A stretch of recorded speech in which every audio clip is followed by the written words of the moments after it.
अस्सलामुअलैकुम बच्चों। आज हम फुटप्रिंट्स विदाउट फीट इस लेसन को कंप्लीट करने की कोशिश करते हैं।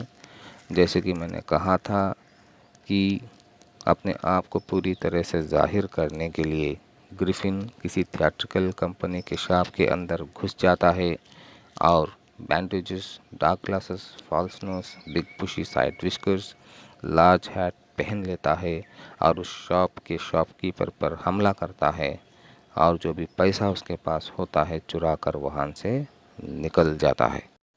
अब ग्रिफिन को लंदन में नहीं रहना है क्योंकि लंदन एक क्राउडेड प्लेस है, तो वहाँ से सीधे आइपिंग नाम के विलेज को पहुँच जाता है। आइपिंग के किसी होटल में 2 रूम्स बुक कर लेता है बच्चों, और ग्रिफिन का आइपिंग को आना, उन स्ट्रेंज कपड़ों में आना और उस अनकॉमन अपीयरेंस में आना लोगों के लिए एक गैर मामूली वाक़या होता है। लोग ग्रिफिन के बारे में गॉसिप करने लगते हैं।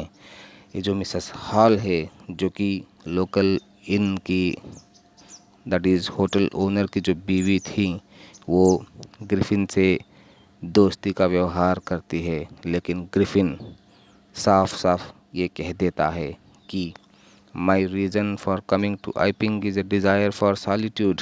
मैं इसलिए आइपिंग आया हूँ कि मुझे तन्हाई में रहना है। I do not wish to be disturbed in my work. मैं ये नहीं चाहता कि कोई मेरे काम को डिस्टर्ब करे। बिसाइड्स, उसके अलावा an accident has affected my face. Accident की वजह से मेरा चेहरा बिगड़ा हुआ है। Mrs. Hall excused his strange habits and irritable temper for she got money in advance। तो मिसेस हॉल जो होती हैं उसे माफ़ कर देती हैं, उसकी अजीबोगरीब हरकतों के लिए माफ़ कर देती हैं, क्योंकि ग्रिफिन मिसेस हॉल को एडवांस में पे कर दिया होता है। आफ्टर ए फ्यू डेज बच्चों, थोड़े दिनों के बाद जो भी पैसा थिएट्रिकल कंपनी से ये चुराया था सब कुछ ख़त्म हो जाता है और ग्रिफिन ये कहता है मिसेस हॉल से कि मुझे जल्द ही एक चेक आने वाला है। उसके बाद क्लर्जीमैन्स डेस्क में एक अजीबोगरीब हरकत होती है बच्चों। क्लर्जीमैन मतलब पादरी है बच्चों। ये अजीबोगरीब हरकत क्या है, ये हादसा क्या है, हम जानने की कोशिश करते हैं। क्लर्जीमैन और उसकी बीवी जग जाते हैं बच्चों अपने नींद से, क्योंकि उनके स्टडी रूम में पैसों की आवाज़, वो खनकती हुई आवाज़ सुनाई देती है। Without making any noise with a poker clergyman flung open the door. तो बगैर आवाज़ करे क्लर्जीमैन और उसकी बीवी सीधे नीचे की तरफ बढ़ते हैं।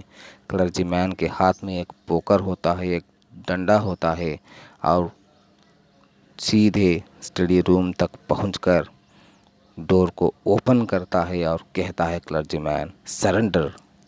लेकिन बच्चों जैसे रूम खुल जाता है तो यह हैरान हो जाता है क्लर्जीमैन, क्योंकि रूम खाली होता है। Clergyman looked under the desk, desk के नीचे देखता है, बिहाइंड द कर्टन्स, कर्टन्स के पीछे देखता है, और अब द चिमनी, चिमनी के तरफ देखता है, लेकिन ही फाउंड नोबडी, कोई भी वहाँ पर नहीं होता है। लेकिन डेस्क उसका ओपन है और जो भी पैसा उस डेस्क में था वो गायब हो चुका है। Extra ordinary affair, clergyman kept saying. इससे क्लर्जीमैन को बहुत ही गहरा सदमा पहुंचता है और उसके बाद से सिर्फ एक्स्ट्रा ऑर्डिनरी अफेयर कहता हुआ सारा दिन गुजार देता है। क्लर्जीमैन से भी ख़तरनाक हादसा बच्चों मिसेस हॉल के साथ होता है। तो मिसेस हॉल देखती है कि साइंटिस्ट का रूम ओपन है। Usually the door is shut.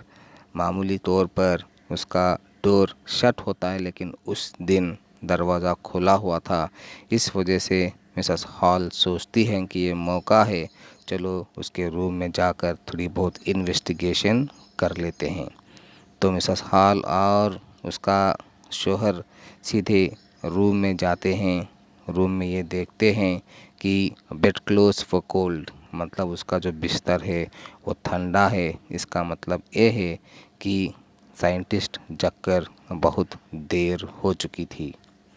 और सारे बैंडेजेस जो चेहरे के अतराफ लिपेट लिया था, वो सारे बैंडेजेस बिखरे पड़े हुए हैं रूम के अंदर।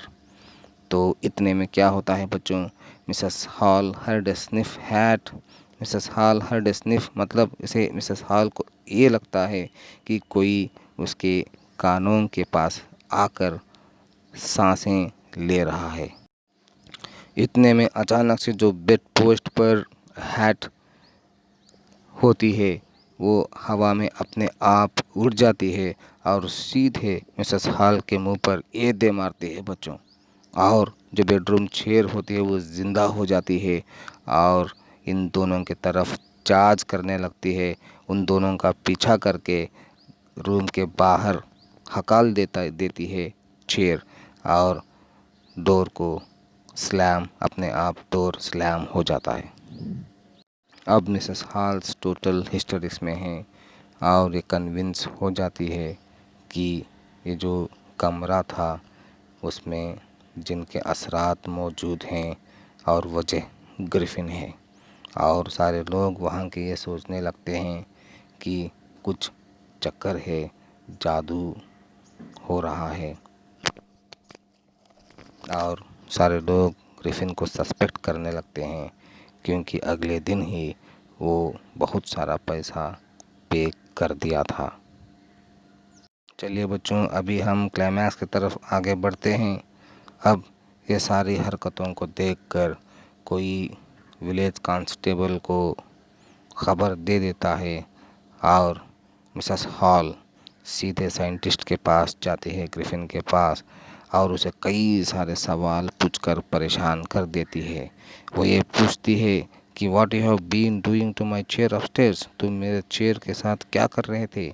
How you came out of an empty room and how you entered a locked room, किस तरह से तुम खुले रूम से बाहर निकल के आए और किस तरह से तुम लॉक्ड रूम के अंदर घुस गए। तो ये सारे सवालात के जवाबात ग्रिफिन को देना नहीं था। ये ऑलरेडी एक शॉर्ट टेम्पर्ड आदमी था, बहुत जल्द गुस्सा होने वाला आदमी था। तो इस वजह से ये गुस्सा होकर उसके सारे बैंडेजेस फेंक देता है, विस्कर, स्पेक्टिकल्स, फॉल्स नोज, सब कुछ 1 मिनट के अंदर अंदर निकाल कर फेंक देता है। और लोग वहाँ पर उसे देख रहे होते हैं, देखकर बहुत घबरा जाते हैं क्योंकि अभी ग्रिफिन एक हेडलेस मैन है।